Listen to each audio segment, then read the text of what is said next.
کا دور، اس میں حکمت کو بہت عروج حاصل تھا. یہ افلاطون اور دیگر حکماء اسی دور کے ہیں. انہوں نے اتنی ترقی کر لی تھی کہ انہوں نے ہر مرض کا علاج کرنے سوائے 3 چیزوں کے. پہلا کہ وہ مادرزاد بندے کو درست نہیں کر سکتے تھے، اس کی بیماری واپس نہیں لوٹا سکتے تھے.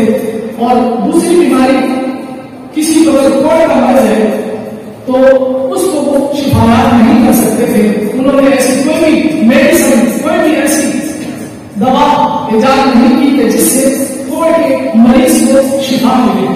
تیسری چیز کہ وہ موت کا علاج نہیں کر سکتے تھے. جب کوئی فوت ہو گیا تو ظاہر ہے اس کا علاج رد کے سوا کوئی بھی نہیں کر سکتا.